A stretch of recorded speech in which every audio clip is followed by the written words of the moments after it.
نحمده ونستعينه ونؤمن به ونتوكل عليه ونعوذ بالله من شرور أنفسنا ومن سيئات أعمالنا من يهده الله فلا مضل له ومن يضلله فلا هادي له وأشهد أن لا إله إلا الله وحده لا شريك له وأشهد أن محمدا عبده ورسوله أرسله بالهدى ودين الحق ليظهره على الدين كله ولو كره المشركون اللهم صل على محمد وعلى آل محمد كما صليت على إبراهيم وعلى آل إبراهيم إنك حميد مجيد اللهم بارك على محمد وعلى آل محمد كما باركت على إبراهيم وعلى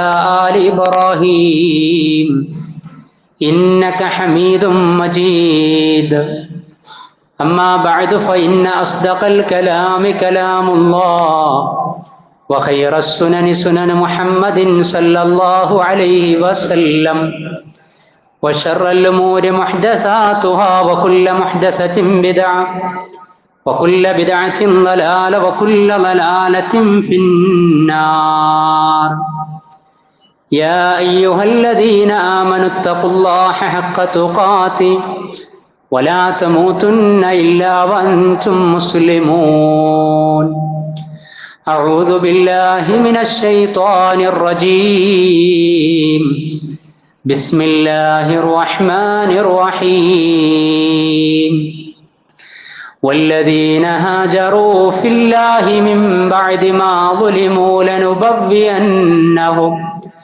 لنبوئنهم في الدنيا حسنة ولأجر الآخرة أكبر لو كانوا يعلمون اللهم رب اشرح لي صدري ويسر لي أمري واحلل عقدة من لساني يفقه قولي إن أريد إلا الإصلاح ما استطعت وما توفيقي إلا بالله عليه توكلت وإليه أنيب.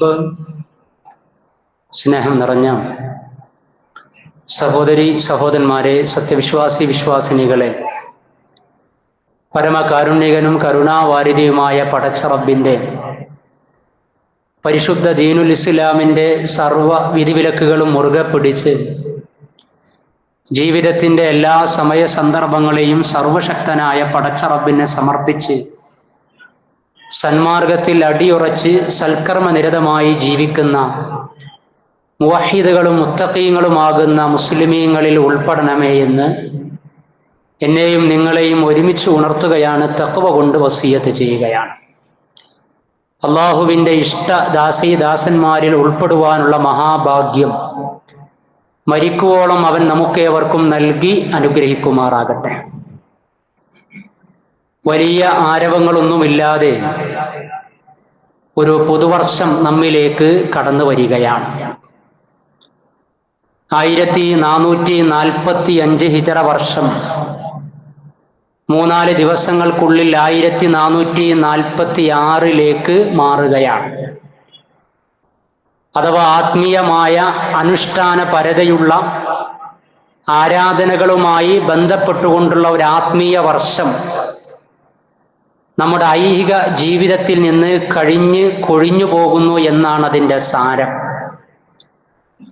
പരിശുദ്ധ ഹജ്ജ് കർമ്മം സമാപിച്ചു.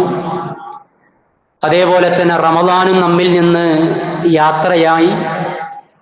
സക്കാത്ത് നിർവഹിച്ചവരും സാമ്പത്തിക വ്യത്യാസങ്ങൾ അനുസരിച്ച് അത് നിർവഹിക്കാനുള്ളവരും അതുപോലെ തന്നെ നിരന്തരമായിട്ടുള്ള നമ്മുടെ അനുഷ്ഠാന മുറകളുമൊക്കെ ബന്ധപ്പെട്ട് കിടക്കുന്ന ചാന്ദ്രവർഷമായിട്ടുള്ള ഹിജറ വർഷം, ആ ഹിജറ വർഷം പുതിയ ഒരു വർഷത്തിലേക്ക് പ്രവേശിക്കുന്ന ഈ സമയത്ത് അല്ലാഹു സുബ്ഹാനഹു വ തആലയുമായി ബന്ധപ്പെടുത്തി നമ്മുടെ ഇസ്ലാമിക ജീവിതത്തെ തുടർന്നങ്ങോട്ടുള്ള നമ്മുടെ ജീവിത യാത്രകളെ നമ്മൾ പുനർവിചിന്തനത്തിന് വിധേയമാക്കേണ്ടതുണ്ട്. ഹിജറ വർഷം എന്ന് പറയുന്നത് നമുക്കറിയാം, കല്യാണത്തിൻ്റെ സ്റ്റിക്കറുകളിലോ അതല്ലെങ്കിൽ ലെറ്ററുകളിലോ അതല്ലെങ്കിൽ ഏതെങ്കിലും ഒരു കലണ്ടറുകളിലോ പരിമിതപ്പെട്ട അക്ഷരങ്ങളായി മാറുന്നതിന് പകരം ആ അക്ഷരങ്ങൾ വലിയ ഒരു ആദർശത്തിൻ്റെയും ഇസ്ലാമിക സമൂഹത്തിൻ്റെ വഴിത്തിരിവിൻ്റെയും ഒരു മഹാസംഭവവും ചരിത്രവുമാണ് എന്ന ഓർമ്മ ഇസ്ലാമിക ഉമ്മത്തിന് ഉണ്ടാകണമെന്നാണ് ഹിജറ വർഷം, അതിൻ്റെ മാറ്റം പുതുവർഷം നമ്മെ അറിയിക്കുന്നത്. 1400 വർഷങ്ങൾ ഇപ്പുറവും ഹിജറയെ അഥവാ ഹിജറ വർഷത്തെ നമ്മൾ ഈ വർത്തമാനത്തിൽ ആലോചിക്കുന്നു, അതിനെക്കുറിച്ച് സംസാരിക്കുന്നു എന്ന് പറയുന്നത് ഇസ്ലാമിക ഉമ്മത്തിന്റെ ഭാവിയുടെ ഭാഗതയും അഥവാ ഈ ഹിജറ തന്നെയാണ് നമുക്ക് ഇനി അങ്ങോട്ടുള്ള കരുതലും എന്ന ഒരു തിരിച്ചറിവ് ഈ സമയത്ത് ഉണ്ടാകണം എന്നാണ്.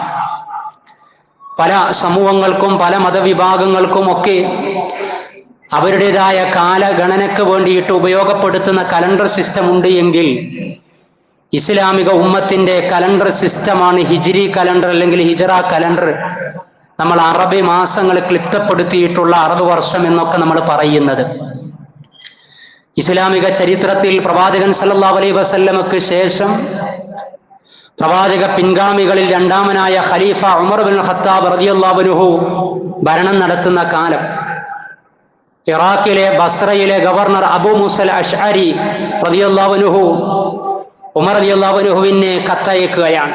ഇസ്ലാമിക ലോകം വികസിതമാകുന്നു, ഇസ്ലാമിക രാഷ്ട്രങ്ങളും അതിൻ്റെ ഭരണ സംവിധാനങ്ങളുമൊക്കെ കൂടുതൽ മുന്നേറ്റങ്ങൾ നടത്തിക്കൊണ്ടിരിക്കുകയാണ്, പ്രവിശാലമാകുകയാണ്. അതുകൊണ്ട് പലതരത്തിലുള്ള എഴുത്തുകുത്തുകളും രേഖപ്പെടുത്തലുകളും അതുപോലെ തന്നെ കണക്കുകൾക്കുമൊക്കെ സമയം നിർണയിക്കണം, വർഷം നിർണയിക്കണം. താങ്കൾ അയക്കുന്ന കത്തുകളിൽ വർഷം രേഖപ്പെടുത്താത്തത് കൊണ്ട് തന്നെ ഏത് സമയത്ത് നടപ്പിലാക്കപ്പെടേണ്ടതാണ് എന്ന് അറിയുന്നില്ല. മാസമാണ് രേഖപ്പെടുത്തിയത്, ഏത് വർഷമാണ് എന്നില്ല. മാത്രവുമല്ല, ഈ കത്ത്, ഈ ആവശ്യം ഉന്നയിച്ചുകൊണ്ട് ഞാൻ താങ്കൾക്ക് അയക്കുന്നത് ഷഅബാനിലാണ്, പക്ഷെ ഇത് അവിടെ ലഭിക്കുന്ന സമയത്ത് ഏത് ഷഅബാനിലാണ് എന്ന് അറിയാൻ സാധിക്കണമെന്നില്ല. അപ്പൊ വിഷയം ഗൗരവമാണ്. ഉമർ ബിൻ ഖത്താബ് റളിയല്ലാഹു അൻഹു പ്രമുഖരായ സഹാബികളെ ഉൾപ്പെടുത്തിക്കൊണ്ട് ഈ വിഷയം ചർച്ച ചെയ്തു. എങ്കിൽ ഇസ്ലാമിക കലണ്ടറിന് വേണ്ടി, കാലഗണനയ്ക്ക് വേണ്ടി ഏത് സംഭവമാണ് ഒന്ന് എന്ന നിലക്ക് നമ്മൾ അടിസ്ഥാനപ്പെടുത്തേണ്ടത്, എടുക്കേണ്ടത് എന്ന ചർച്ചയിൽ പലതും കടന്നു വന്നു. അതിൽ പ്രവാചകൻ സല്ലല്ലാഹു അലൈഹി വസല്ലമയുടെ ജനനം, പ്രവാചകൻ സല്ലല്ലാഹു അലൈഹി വസല്ലമയുടെ വിയോഗം, വഫാത്ത്, മരണം, പ്രവാചകൻ സല്ലല്ലാഹു അലൈഹി വസല്ലമയുടെ നിയോഗം, നുബുവത്ത്, ഇങ്ങനെയുള്ള വിഷയങ്ങളൊക്കെ കടന്നു വന്നെങ്കിലും മഹാനായ അബൂബക്കർ സിദ്ദീഖ് റളിയല്ലാഹു അൻഹു നമുക്ക് ഹിജറയെ, ഇസ്ലാമിക സമൂഹത്തിന് വഴിത്തിരിവ് നൽകിയിട്ടുള്ള വലിയ ഒരു യാത്രയെ കാലഗണനയ്ക്ക് വേണ്ടി ഉപയോഗപ്പെടുത്തിയാൽ എന്താണ് അഭിപ്രായം എന്നതിൻ്റെ അടിസ്ഥാനത്തിൽ ഐക്യകണ്ഠേന അതാണ് തെരഞ്ഞെടുത്തത്.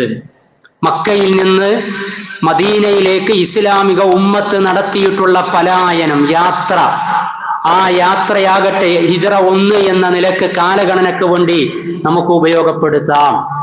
ഞാൻ പറഞ്ഞു വന്നത് മറ്റുള്ള പലതുമുണ്ടെങ്കിലും എന്നാൽ ഇതാണ് എടുക്കപ്പെട്ടത്. എന്തുകൊണ്ടാണ് ഹിജറയെ ഇസ്ലാമിലെ കാലഗണനയ്ക്ക് വേണ്ടി ഉപയോഗപ്പെടുത്തപ്പെട്ടത്? അപ്പൊ അത്രയും വലിയ ഒരു മഹാസംഭവം ആയതുകൊണ്ടാണ്, അതല്ലെങ്കിൽ വലിയ സന്ദേശവും വലിയ പാഠവും അതിൽ ഉണ്ടായതുകൊണ്ടാണ് ഹിജറയെ ഇസ്ലാമിക കാലഗണനയ്ക്ക് വേണ്ടി തെരഞ്ഞെടുക്കപ്പെട്ടത് എന്ന് ചരിത്രത്തിന്റെ പ്രാഥമിക വായന നടത്തുമ്പോൾ തന്നെ നമുക്ക് മനസ്സിലാക്കാൻ സാധിക്കുന്നതാണ്. അങ്ങനെയെങ്കിൽ എന്താണ് ഹിജറ? എന്തുകൊണ്ടാണ് പ്രവാചകൻ സല്ലല്ലാഹു അലൈഹി വസല്ലമ സഹാബികൾക്ക് ജനിച്ചു വീണ മണ്ണിൽ നിന്ന് മറ്റൊരു മണ്ണിലേക്ക് യാത്ര പോകാൻ അല്ലാഹു സുബ്ഹാനഹു വ തആലയുടെ അനുവാദത്തോടുകൂടി ആ ഒരുക്കം നടത്തി നിർദ്ദേശം നൽകിയത് എന്ന് നമ്മൾ ഈ സമയത്ത് ഒരു പുതിയ ഒരു ഹിജറ വർഷത്തെ കാത്തിരിക്കുമ്പോൾ തീർച്ചയായും ആലോചിക്കേണ്ടതുണ്ട്. ആ ഹിജറ നടന്ന് മക്കയിൽ നിന്ന് മദീനയിലേക്കുള്ള പലായനം നടന്ന് 1400 വർഷങ്ങൾ പിന്നിട്ടതിന് ശേഷവും ഇന്നും അതിനെക്കുറിച്ച് ഇസ്ലാമിക ഉമ്മത്ത് ആലോചിക്കേണ്ടതുണ്ട്, ആലോചിക്കുന്നു എന്ന് പറഞ്ഞാൽ ആത്മീയമായ ഒരുപാട് വിഷയങ്ങൾ, കാലികവും ചരിത്രപരവുമായിട്ടുള്ള ഒരുപാട് കാര്യങ്ങൾ അതിൽ ഉൾച്ചേർന്നിട്ടുണ്ട് എന്ന് നമ്മൾ മനസ്സിലാക്കണം. പ്രവാചകൻ സല്ലല്ലാഹു അലൈഹി വസല്ലമയുടെ പലായനത്തിൽ പല വിധത്തിലുള്ള സന്ദേശങ്ങൾ നമുക്ക് പഠിച്ചെടുക്കാനും മനസ്സിലാക്കുവാനും സാധിക്കും. അതിലെ ഒരു 4-5 കാര്യം, അഥവാ ഹിജറയിലെ ചരിത്ര നിമിഷങ്ങളിൽ നിന്നുള്ള വളരെ പ്രധാനപ്പെട്ട ഏതാനും ചില കാര്യങ്ങൾ. അത് തന്നെയാണ് എക്കാലത്തും ഇസ്ലാമിക ഉമ്മത്തിന്റെ അതിജീവനത്തിന്റെയും അഥവാ ഭൗതികവും ആത്മീയവുമായി ഇസ്ലാമിക ഉമ്മത്തിന് നിലനിൽപ്പ് ഉണ്ടാകണമെങ്കിൽ പ്രവാചകൻ സല്ലല്ലാഹു അലൈഹി വസല്ലമയുടെ ജീവിതത്തിലും സഹാബികളുടെ ജീവിതത്തിലും നിർണായകമായി തീർന്ന പലായനവുമായി ബന്ധപ്പെട്ട ചരിത്രത്തിലെ പാഠങ്ങൾ തന്നെ മതിയാകുന്നതാണ് എന്ന്. പ്രവാചകൻ സല്ലല്ലാഹു അലൈഹി വസല്ലമ ഹിജ്റ പോയത് മക്കയിൽ നിന്ന് ജന്മനാട് ഉപേക്ഷിച്ച് മദീനയിലേക്ക് യസ്രിബിലേക്ക് പോയത് റബീഉൽ അവ്വലിലാണ്, മുഹറമിലല്ല. ഈയൊരു വർഷത്തിലെ ആദ്യത്തെ മാസം മുഹറമാണ്. പക്ഷേ ഹിജ്റ നടന്നത് റബീഉൽ അവ്വലിലാണ്. എന്നാൽ ഹിജ്റയുടെ മുന്നൊരുക്കം, അതിന്റെ തഖ്തീത്, അത് തന്നെയാണ് അതിന്റെ ആദ്യ പാഠം എന്ന് പറയുന്നത്. അതിന്റെ പ്ലാനിങ് നടത്തിയത് മുഹറം മാസത്തിലായിരുന്നു എന്ന് നമുക്ക് കാണുവാൻ കഴിയും. വെറുതെ അങ്ങ് പലായനം നടത്തുകയല്ല ചെയ്തത് മുന്നൊരുക്കങ്ങളില്ലാതെ. ഈ ഉമ്മത്ത് ആത്മീയമായും ഭൗതികമായും ഏത് വിഷയങ്ങളിലേക്കും ഇറങ്ങിത്തിരിക്കുന്ന സമയത്ത് ഞങ്ങളൊക്കെ പടച്ചറബിൽ അങ്ങ് വരമേൽപ്പിച്ചിട്ടുണ്ട്, ഇനി ഞങ്ങളുടെ വിഷയം പടച്ചറബ് ഏറ്റെടുത്തുകൊള്ളുമെന്ന നിസ്സംഗമായ നിലപാടല്ല.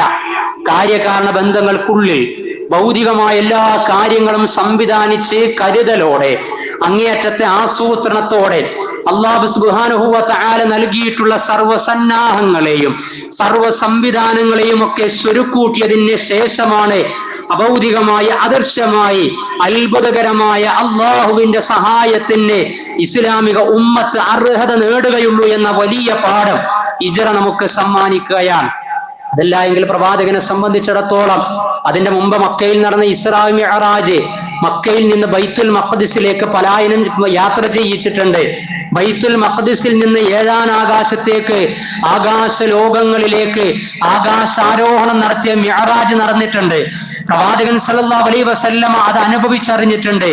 ആ പ്രവാചകന് വിചാരിച്ചാൽ മതിയായിരുന്നു, അള്ളാഹുവിനെ സംബന്ധിച്ചിടത്തോളം എന്നെ കിലോമീറ്ററുകൾ അപ്പുറമുള്ള ബൈത്തുൽ മഖ്ദിസിലേക്ക്, ഫലസ്തീനിലേക്ക് കൊണ്ടുപോവുകയും അവിടെ നിന്ന് ഒരു രാവ് കൊണ്ട് തന്നെ ആകാശാരോഹണം നടത്തുകയും ചെയ്ത നാഥനെ 400 കിലോമീറ്റർ അപ്പുറമുള്ള യസ്രിബിലേക്ക്, മദീനയിലേക്ക്, മക്കയിൽ നിന്ന് സുരക്ഷിതമായി കൊണ്ടുപോവുക എന്നത് അള്ളാഹു അങ്ങ് ഏറ്റെടുത്തുകൊള്ളുമെന്ന് വിചാരിക്കുകയല്ല പ്രവാചകൻ സല്ലല്ലാഹു അലൈഹി വസല്ലമ ചെയ്തത്. അതിന് ദുൽഹജ്ജ് മാസത്തിലെ ഹജ്ജ് കഴിഞ്ഞ് തിരിച്ചു പോകുമ്പോൾ തന്നെ മദീനയിൽ നിന്ന് വന്ന സംഘത്തോട് കൂടിയാലോചന നടത്തിയിട്ടുണ്ട്. അഖബ ഉടമ്പടികൾ, ഒന്നാം അഖബ ഉടമ്പടി, രണ്ടാം അഖബ ഉടമ്പടി നടന്നിട്ടുണ്ട്. അതേപോലെ തന്നെ മദീന മണ്ണും മനസ്സും പ്രവാചകൻ സല്ലല്ലാഹു അലൈഹി വസല്ലമയെയും മക്ക സമൂഹത്തെയും വിശ്വാസികളെയും സ്വീകരിക്കാൻ പാകത്തിൽ ആ മണ്ണിനെ അനുകൂലമാക്കാൻ വേണ്ടി പ്രവാചകൻ സല്ലല്ലാഹു അലൈഹി വസല്ലമ മിസ്അബിന്റെ നേതൃത്വത്തിൽ ദഅവ പ്രവർത്തനങ്ങളെ മദീനയിൽ നടത്തിയത് നമുക്ക് കാണുവാൻ സാധിക്കുന്നതാണ്. ഇങ്ങനെ അതിന്റെ മുന്നൊരുക്കത്തിന്റെ ഭാഗമായി നടന്നതും അതേപോലെ തന്നെ പലായനത്തിന്റെ ദിവസങ്ങളിലും മാസങ്ങളിലും നടന്നിട്ടുള്ളതുമായ ചരിത്രങ്ങളിലൊക്കെ വളരെ വ്യക്തമായ തഖ്തീത്തിന്റെ, വളരെ വ്യക്തമായ മുന്നൊരുക്കത്തിന്റെ പാഠങ്ങളുടെ കൃത്യമായിട്ടുള്ള കാഴ്ചകൾ നമുക്ക് മനസ്സിലാക്കാൻ സാധിക്കുന്നതാണ് ഓരോ വിഷയങ്ങളിലും. അതാണ് അതിന്റെ മുന്നൊരുക്കാണ് അഖബ ഉടമ്പടികൾ. അതേപോലെ തന്നെ മദീനയിലേക്ക് പ്രവാചകൻ സല്ലല്ലാഹു അലൈഹി വസല്ലം ഇസ്ഹാബിന് പ്രത്യേകമായ ചാർജ് നൽകിയത്, ഇനി പലായനത്തിന്റെ അന്ന് തന്നെ പ്രവാചകൻ സല്ലല്ലാഹു അലൈഹി വസല്ലം നിർവഹിച്ചത്, അത് സഹാബികളോട് പ്രത്യേകം നിർദ്ദേശം നൽകിയത്, കൂട്ടം കൂട്ടമായി പോകേണ്ട, നിങ്ങൾ രഹസ്യമായി ഒറ്റക്കൊറ്റൊക്കെ നിങ്ങൾ അങ്ങനെ യാത്ര നടത്തണമെന്ന്. ഖുറൈശികളായ ആളുകൾ, മക്കയിലെ ശത്രുക്കളായ ആളുകൾ, അവരങ്ങനെ അമ്മാറിനെയും യാസിറിനെയും സുമയ്യയെയും ഹബ്ബാബിനെയും ഒക്കെ വലിയ പീഡനങ്ങൾ ഏൽപ്പിച്ചുകൊണ്ടിരിക്കുകയാണ്. ഒന്നൊന്നായി ഇസ്ലാമിക സമൂഹത്തെ ആധുനികമായി ചില ആളുകൾ വിചാരിക്കുന്നത് പോലെ എത്നിക് ക്ലൻസിംഗ്, വംശീയമായ ഉന്മൂലനത്തിന് വിധേയമാക്കാമെന്ന് അവർ ധരിച്ചു വശായിരുന്നു. അവിടെയാണ് പടച്ചറബിന്റെ പെർമിഷൻ ലഭിക്കുന്നത്. 13 വർഷ കാലയളവിലെ മക്ക ജീവിതത്തെ നിങ്ങൾ വിട്ടേച്ചുകൊണ്ട് ഇനി മറ്റൊരു മണ്ണ് നിങ്ങൾ തേടിപ്പോകണം. ആ ഹിജ്റ എന്ന് പറയുന്നത് പുതിയൊരു മാർഗവും സാധ്യതയും നേടുകയാണ്. അതാണ് മദീന സെലക്ഷൻ എന്ന് പറയുന്നത്. യസ്രിബ് എന്ന പഴയ പേര് പോലും അൽ മദീനത്തുൽ മുനവ്വറ, പ്രശോഭിതമായ പ്രകാശപൂരിതമായ മദീന എന്ന പേരിലേക്ക് മാറ്റപ്പെട്ടു എന്ന് പറഞ്ഞാൽ മദീനയുടെ പേര് മാത്രമല്ല മാറിയത്, ഹിജ്റയോടുകൂടി ഇസ്ലാമിക ഉമ്മത്തിന്റെ ഊടുംപാവും മാറി, ഇസ്ലാമിക സാമൂഹികതയുടെ ഊടുംപാവും മാറി. മക്കയിൽ മനുഷ്യനും മതവും എന്ന നിലക്കായിരുന്നു എങ്കിൽ മദീനയിൽ മനുഷ്യനും മതവും സമൂഹവും രാഷ്ട്രവും എന്ന സംവിധാനത്തിലേക്ക് ഇസ്ലാമിക ഉമ്മത്തിനെ മാറ്റിപ്പണിത മഹാചരിതം കൂടിയാണ് ഹിജ്റ എന്ന് പറയുന്നത്. അതിനാണ് അല്ലാഹു സുബ്ഹാനഹു വ തആല അനുവാദം കൊടുത്തിട്ടുള്ളത്. ഓരോരുത്തരായി പലായനം ചെയ്യുകയാണ്, തിരോധാനം സംഭവിക്കുകയാണ്, എല്ലാം വിട്ടേച്ചു പോവുകയാണ്, എല്ലാം ത്യജിക്കുകയാണ്. ഖുറൈശികളൊക്കെ പ്രത്യേക മീറ്റിംഗ് കൂടുകയാണ്. അവരുടെ തിരോധാനം എന്ന് പറയുന്നത് ഇനി വരാനുള്ള വലിയ മുന്നേറ്റത്തിന് വേണ്ടിയാകുമോ എന്ന് വിചാരിക്കുകയാണ്. ഒന്നും ഞങ്ങൾക്ക് വേണ്ട എന്ന് പറഞ്ഞ അങ്ങേയറ്റത്തെ തദ്ഹിയത്താണ്, അഥവാ എല്ലാം സമർപ്പിച്ചുകൊണ്ടാണ് അവർ പോകുന്നത്. അഥവാ തഖ്തീത്തും തവക്കുലും തആയിഷും സദാഖത്തും അമാനത്തും തദ്ഹിയത്തും ഉഖ്വത്തും ഒക്കെ ഇസ്ലാമിലെ ഹിജ്റകളിൽ കൃത്യമായി നിഴലിക്കുന്ന വലിയ സന്ദേശങ്ങളാണ്.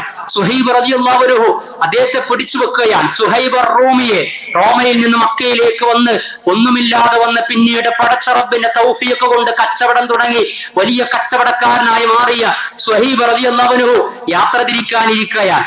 ആ യാത്ര തിരിക്കുന്ന സമയത്ത് ഖുറൈശി പ്രമുഖർ പറയുകയാണ്, ശത്രുക്കൾ പറയുകയാണ്, മുശ്രിക്കുകൾ പറയുകയാണ്, നീ ഇവിടെ നിന്ന് സമ്പാദിച്ചതാണ്, നിനക്ക് ഒന്നും കൊണ്ടുപോകാൻ സാധ്യമല്ല, വെറും കയ്യോടെ നിനക്ക് വേണമെങ്കിൽ മദീനയിലേക്ക് പോകാമെന്ന് പറഞ്ഞ സമയത്ത് സ്വഹീബ് പറയാൻ, എനിക്ക് ഒന്നും വേണ്ടതില്ല. എന്റെ പ്രവാചകൻ സല്ലല്ലാഹു അലൈഹി വസല്ലമ വിശ്വാസം സംരക്ഷിക്കാൻ, ആദർശം സംരക്ഷിക്കാൻ, അനുഷ്ഠാന മുറകൾ നിർഭയത്വമായി ആചരിക്കാൻ മറ്റൊരു മണ്ണ് സെലക്ഷൻ നടത്തിയിട്ടുണ്ട് എങ്കിൽ ആ മണ്ണിലേക്ക് പോകാൻ ഭൗതികതയുടെ അകമ്പടിയുടെ ആവശ്യമില്ല, കണ്ണഞ്ചിപ്പിക്കുന്ന സ്വത്തുവകകളുടെ ആവശ്യമില്ല.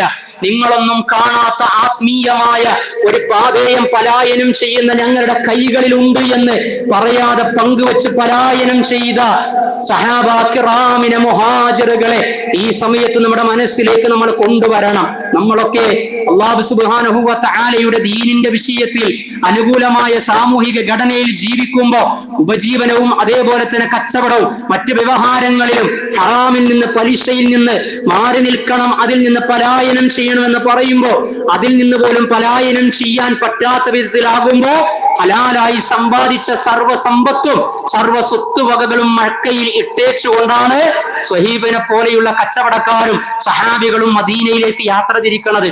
ആ സ്വഹൈബിന്റെ വിഷയത്തിലാണ് വിശുദ്ധ ഖുർആനിലെ 2-ാം അധ്യായം സൂറത്തുൽ ബഖറയിലെ 207-ാമത്തെ ആയത്ത് അവതരിക്കപ്പെടുന്നത്.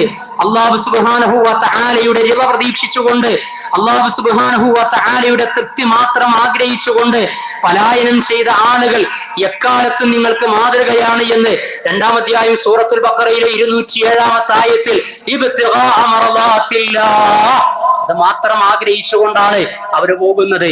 ശാരീരികമായ പലായനം നടത്തുകയാണ് അവര്. നമ്മളോട് അല്ലാഹുവിന്റെ റസൂൽ പറഞ്ഞ് പലായനം 2 തരത്തിലുണ്ട്. അൽ മുസ്ലിമു മൻ സലിമൽ മുസ്ലിമൂന മിൻ ലിസാനി വ യദിഹി എന്ന് പറയുന്നതിന്റെ കൂടെ തന്നെ ആ പ്രവാചകൻ പറഞ്ഞത് ആരാണ്? അൽ മുഹാജിറു. അൽ മുഹാജിറു മൻ ഹജറ മാ നഹല്ലാഹ്, അല്ലാഹു വിലക്കിയതിൽ നിന്ന് പലായനം ചെയ്യുന്നവൻ കൂടിയാണ് മുഹാജിർ എന്നാണ്. നമുക്ക് ശാരീരികമായ സാമൂഹികമായ അരക്ഷിതാവസ്ഥയുടെ കാരണങ്ങൾ പറഞ്ഞ് ശാരീരികമായി നാടുവിടേണ്ട ആവശ്യം നമുക്കില്ല. പല നാടുവിടലുകളും അഭയാർത്ഥികളായി തീരലും പലായനം ചെയ്യുന്ന കാഴ്ചയൊക്കെ നമ്മൾ കാണുന്നുണ്ട്. ഗസയിൽ നിന്ന് പലായനം ചെയ്ത ആളുകളെ, ഉക്രൈനിൽ നിന്ന് പലായനം ചെയ്ത ആളുകളെ, ആഫ്രിക്കൻ രാജ്യങ്ങളിൽ നിന്ന് പലായനം ചെയ്ത ആളുകൾ, മ്യാൻമറിൽ നിന്ന് റോഹിംഗ്യൻ അഭയാർത്ഥികളുടെ പലായനങ്ങളൊക്കെ ചരിത്രത്തിൽ ഇടതടവില്ലാതെ പലായനങ്ങൾ നമ്മൾ കണ്ടുകൊണ്ടിരിക്കുകയാണ് എങ്കിൽ മക്കയിൽ നിന്ന് മദീനയിലേക്ക് പ്രവാചകന്റെ സഖാക്കൾ പലായനം നടത്തിയത് ആത്മീയമായ അന്തസ്സിന് വേണ്ടിയായിരുന്നു, അനുഷ്ഠാന മുറകളുടെ ആചരണത്തിന് വേണ്ടിയായിരുന്നു, തൗഹീദിന്റെ സംരക്ഷണത്തിനും നിലനിൽപ്പിനും വേണ്ടിയായിരുന്നു. അതിനാണ് അവര് പലായനം നടത്തിയിട്ടുള്ളത്. ആ പലായനം വെറുതെയാവുകയില്ല എന്നാണ് ഞാൻ അമുഖമായി ഓതി വെച്ച ആയത്തിൽ അല്ലാഹു പറയുന്നത്. വല്ലദീന ഹാജറു, ഒരു വിഭാഗമുണ്ട് അവർ പലായനം ചെയ്തവരാണ്, നാടും വീടും വിട്ടേച്ചു പോയവരാണ്. ഫില്ലാഹി, അല്ലാഹുവിന്റെ മാർഗത്തിൽ, മിൻ ബഅദി മാ ളുലിമു, അവർ അന്യായമായ അക്രമത്തിന് വിധേയരായി, ലനുബവ്വിഅന്നഹും ഫിദ്ദുനിയ ഹസന, അവർ പലായനം ചെയ്തിട്ടുണ്ട് എങ്കിലും പിന്നീട് അവർക്ക് ഈ ദുനിയാവിൽ തന്നെ അവർക്ക് നാം സ്ഥൈര്യവും സ്ഥാനവും പദവിയും നന്മയും നൽകുന്നതാണ്. അനശ്വരമായ പരലോകത്ത് ഇതിനേക്കാളും വലിയ പ്രതിഫലം അവരുടെ ത്യാഗത്തിന്റെ പേരിൽ കാത്തിരിക്കുന്നുണ്ട്. അവർ കാര്യങ്ങൾ അറിയുന്നവരാണ് എങ്കിൽ. അള്ളാഹു പറയാൻ ഒരു പലായനം ചെയ്തതുകൊണ്ട് ഇനി എല്ലാ കാലത്തേക്കും പലായനം ചെയ്ത് അവിടെ എന്നതല്ല.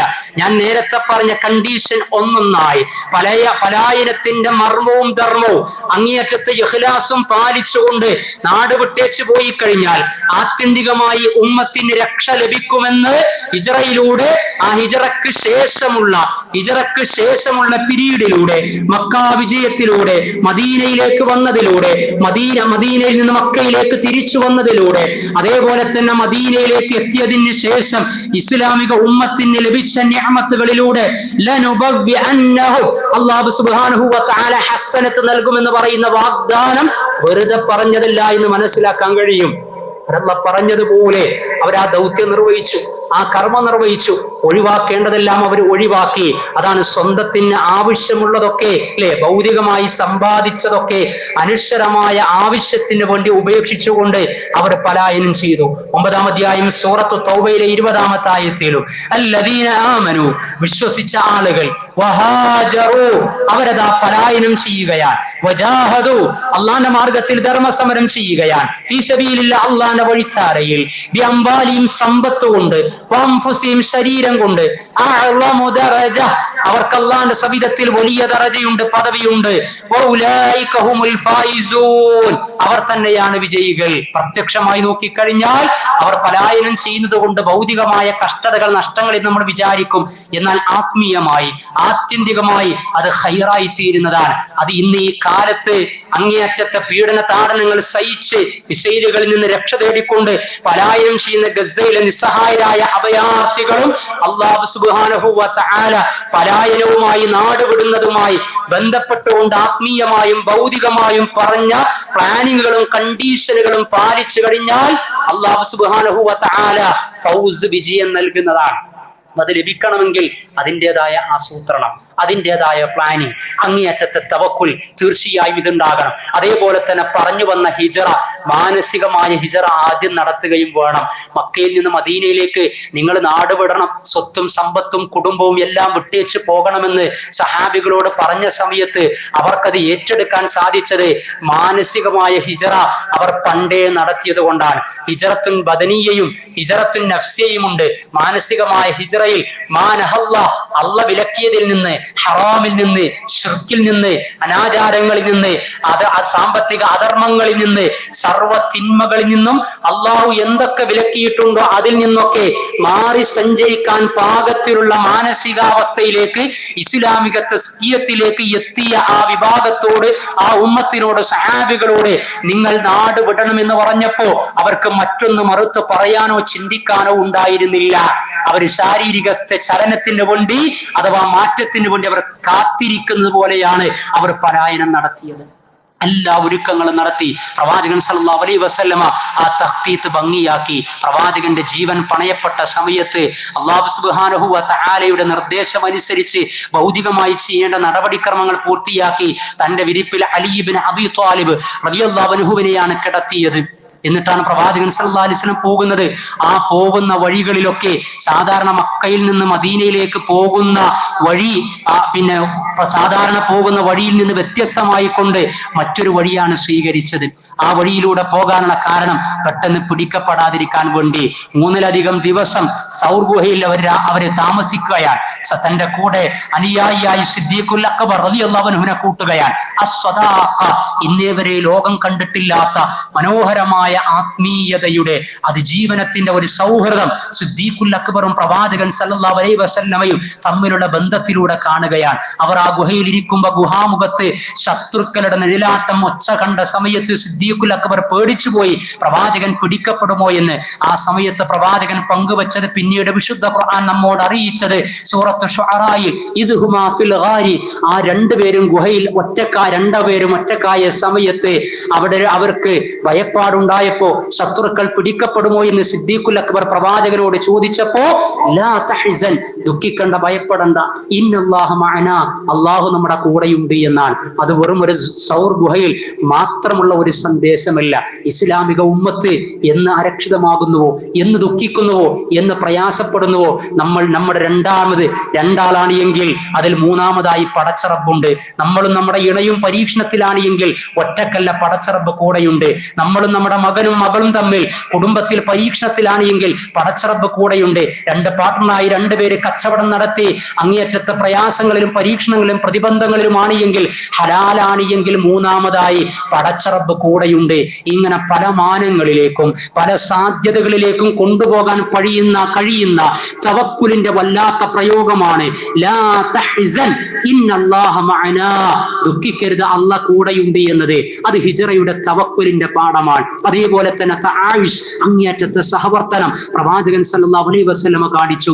പലായനം ചെയ്യുന്ന സമയത്ത്, നാടുവിടുന്ന സമയത്ത്, ജീവിതം പോലും പണയപ്പെടുത്തപ്പെട്ട സമയത്ത് ഗൈഡായി സ്വീകരിച്ചത് വിശ്വസ്തനായ അമുസ്ലിമായ സഹോദരന്റെ സുഹൃത്തിനെയായിരുന്നു. അതാണ് അബ്ദുല്ലാഹ് ഇബ്നു ഉറൈഖത്ത് എന്ന് പറയുന്നത്. മുശ്രിക്കായ മനുഷ്യനാണ്, പക്ഷേ വിശ്വസ്തനായിരുന്നു. ആ വിശ്വസ്തത എന്ന കണ്ടീഷൻ പാലിക്കാൻ പറ്റും എന്ന് പറയുന്ന വ്യക്തി ഇസ്ലാമിക സന്മാർഗത്തിലല്ലാഞ്ഞിട്ട് പോലും സെലക്ഷൻ നടത്തിയെങ്കിൽ ഒരു പ്ലൂറൽ സൊസൈറ്റിയിൽ വിശ്വസ്തതയുള്ള, വർഗീയതയില്ലാത്ത, വംശീയ ചിന്തയില്ലാത്ത ആളുകളുമായി നിങ്ങൾക്ക് സഹവർത്തനം നടത്താം, നിങ്ങൾക്ക് സാമൂഹിക ജീവിതത്തിന്റെ ഈഴപ്പങ്ങൾ മുന്നോട്ട് കൊണ്ടുപോകാം എന്ന വലിയ പാഠം കൂടി ഹിജ്റയിൽ ഗൈഡായിക്കൊണ്ട്, മദീനയിലേക്കുള്ള വഴികാട്ടിയായിക്കൊണ്ട് അമുസ്ലിമായ അബ്ദുല്ലാഹ് ഇബ്നു ഉറൈഖത്തിനെ സെലക്ഷൻ നടത്തിയതിലൂടെ പ്രവാചകൻ പഠിപ്പിക്കുകയാണ്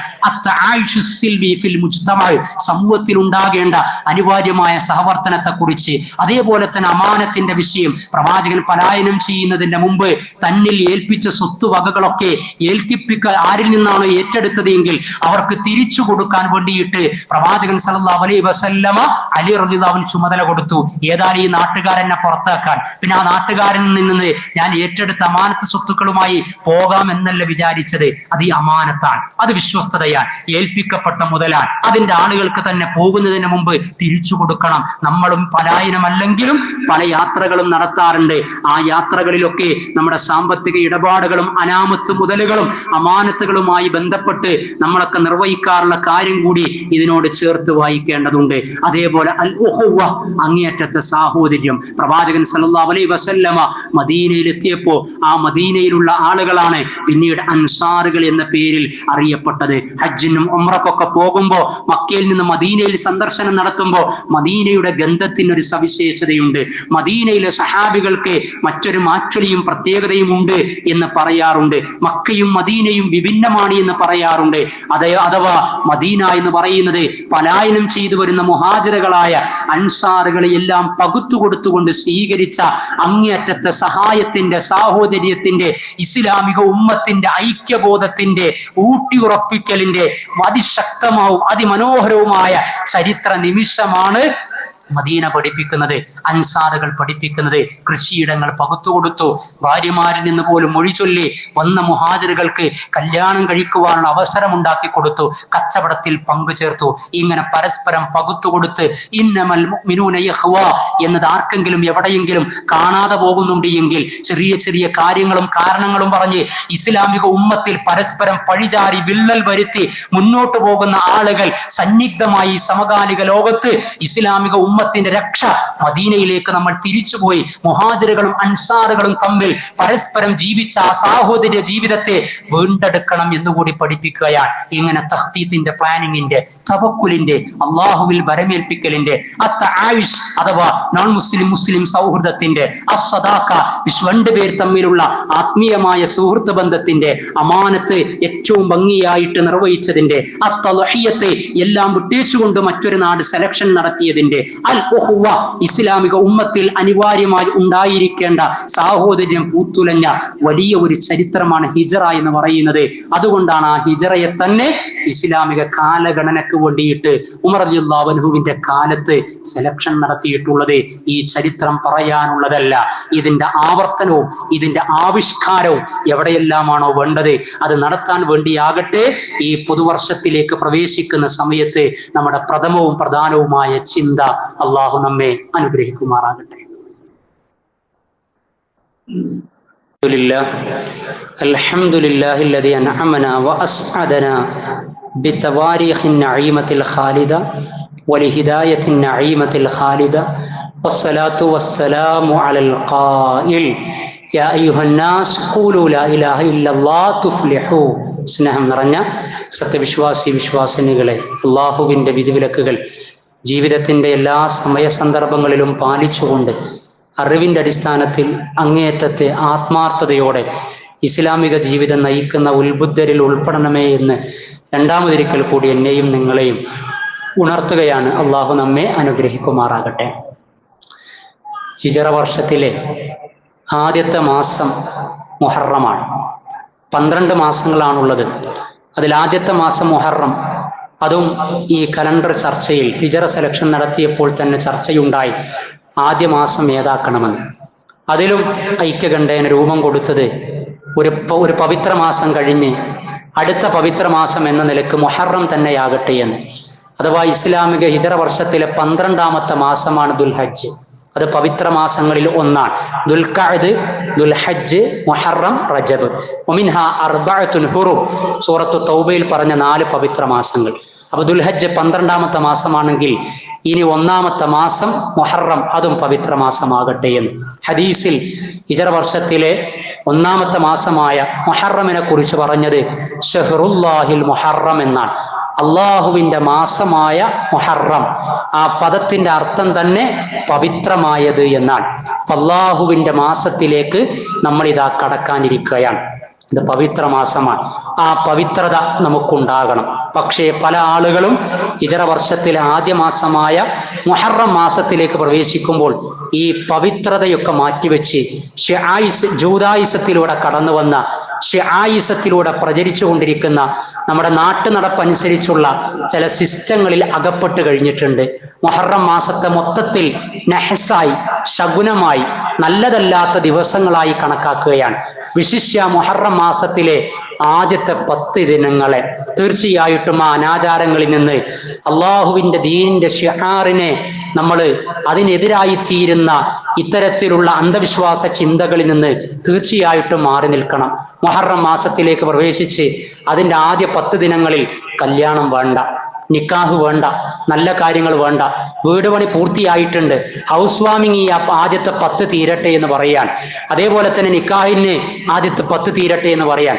കച്ചവട സ്ഥാപനം ഉദ്ഘാടനത്തിന് എല്ലാ ഒരുക്കങ്ങളും കഴിഞ്ഞു, ആ ചൊവ്വാഴ്ച ബുധനാഴ്ച ആകട്ടെ എന്ന് ചില ആളുകൾ. അതല്ലെങ്കിൽ ആദ്യത്തെ 10 ദിനങ്ങൾ കഴിയട്ടെ എന്ന്. ഇങ്ങനെ ദിവസങ്ങളെ പഴിക്കുന്ന ആളുകളുണ്ട്, സമയത്തെ പഴിക്കുന്ന ആളുകളുണ്ട്. അതേപോലെ തന്നെ മുഹറത്തിൽ ആദ്യത്തെ 10 മുഹറം മാസത്തെ മറഞ്ഞു കാണാൻ പാടില്ല എന്ന് പറയുന്ന ആളുകളുണ്ട്. അത് നഹസാണ്, ദുശഗുണമാണ്. അതിലൊരു നല്ല കാര്യം തുടങ്ങിക്കഴിഞ്ഞാൽ പിന്നെ അത് വിജയിക്കുകയില്ല എന്ന് പറയാൻ പാടില്ല. ഈമാനിൽ അത് ശിർക്ക് കലർത്തലാണ്. ഖൈറുൻ ഷർറൊക്കെ നിശ്ചയിക്കൽ അല്ലാഹുവാൻ. വലാ തസുബ്ബു ദഹ്റ, നിങ്ങൾ കാലത്തെ പഴിക്കാൻ പാടില്ല എന്നാണ്. നമുക്ക് വല്ല തിന്മയും സംഭവിക്കുന്നുണ്ടെങ്കിൽ അതൊന്നും കാലത്തിന്റെ പ്രശ്നമല്ല, അതൊക്കെ സംഭവിക്കുന്നത് നമ്മുടെ കർമ്മഫലമായി കൊണ്ടാണ്. അതാണ് ആദ്യ സമൂഹത്തെ അള്ളാഹു നശിപ്പിച്ചത്. ആ നശിപ്പിക്കപ്പെട്ട ദിനത്തെക്കുറിച്ച് നഹ്സി എന്ന് പറഞ്ഞു. കാരണം അവരെ സംബന്ധിച്ചിടത്തോളം, അധർമ്മകാരികളെ സംബന്ധിച്ചിടത്തോളം അത് നഹ്സായി. അതേ ദിനം തന്നെ വിശ്വാസികൾക്ക് ബർക്കത്തുമായി. കാരണം അവർ അനുഗ്രഹിക്കപ്പെട്ട, അവർ സംരക്ഷിക്കപ്പെട്ട ദിനമായിരുന്നു എന്ന് വിശുദ്ധ ഖുർആൻ പറയുന്നുണ്ട് 54-ാം അധ്യായം 19-ാം സൂക്തത്തിൽ. അതുകൊണ്ട് ഈ മുഹറം മാസത്തിലേക്ക് കടക്കുമ്പോ നമ്മൾ നഹ്സിന്റെ, ദുശഗുണത്തിന്റെ, നെഗറ്റീവിന്റെ പിന്നാലെയല്ല നമ്മൾ പോകേണ്ടത്. ബി ഒപ്റ്റിമിസ്റ്റിക് അഥവാ ശുഭാപ്തി വിശ്വാസത്തോടുകൂടി കൂടുതൽ നന്മ ചെയ്യാൻ, നല്ല കാര്യങ്ങൾക്ക് തുടക്കം കുറിക്കാൻ. എന്റെ ഹൗസ് വാമിങ് അല്ലെങ്കിൽ എന്റെ കുറ്റിയടിക്കല്, എന്റെ വീട് പണി തുടങ്ങല്, എന്റെ മകളുടെ കല്യാണം ഈ ആദ്യത്തെ 10 ദിനങ്ങളിൽ ആയിരിക്കും എന്ന് പറയുകയാണ് നമ്മൾ വേണ്ടത്. കാരണം പവിത്ര മാസത്തിന്റെ ആ പവിത്രതയാണ് തീർച്ചയായിട്ടും നമ്മുടെ മനസ്സിലുണ്ടാകേണ്ടത്. മാത്രവുമല്ല, മറ്റൊരു മഹാചരിത്രത്തിന് കൂടി പിന്നെ വഴിയൊരുക്കിയ സാക്ഷ്യം വഹിച്ച മാസം കൂടിയാണ് മുഹറം. മൂസാ നബി അലൈഹി സ്വലാത്തു വസ്സലാമയെ അല്ലാഹു സുബ്ഹാനഹു വ തആല ഫിർഔനിൽ നിന്ന് രക്ഷപ്പെടുത്തിയ മാസം കൂടിയാണ്. ആ ചരിത്രത്തെക്കുറിച്ചും അതിന്റെ സന്ദേശത്തെക്കുറിച്ചും ആശൂറ താസുആയിനെ കുറിച്ചും അതേപോലെ തന്നെ സങ്കടത്തിന് സാക്ഷ്യം വഹിച്ചിട്ടുള്ള കർബലയിലെ ദുരന്തത്തെക്കുറിച്ചും അതുമായി ബന്ധപ്പെട്ട് ഷിയായിസം ഈ സമൂഹത്തിൽ ഉണ്ടാക്കിക്കൊണ്ടിരിക്കുന്ന കാര്യങ്ങളെക്കുറിച്ചും ഇൻഷാ അല്ലാഹ് അടുത്ത ഖുതുബയിൽ സംസാരിക്കാവുന്നതാണ്. അല്ലാഹു സുബ്ഹാനഹു വ തആല തവക്കുലോടെ, തൗഹീദി ബോധത്തോടെ, തൽഹിയത്തോടെ, തഖ്വയോടെ, തസ്ബിയത്തോടെ ഇസ്ലാമിക ജീവിതം നയിക്കാൻ ശ്രമം നടത്തുന്ന, ശ്രദ്ധ കാണിക്കുന്ന, സൂക്ഷ്മത കാണിക്കുന്ന മുത്തഖീങ്ങളായ മുസ്ലിമീങ്ങളിൽ അവൻ നമ്മെ ഉൾപ്പെടുത്തി അനുഗ്രഹിക്കുമാറാകട്ടെ.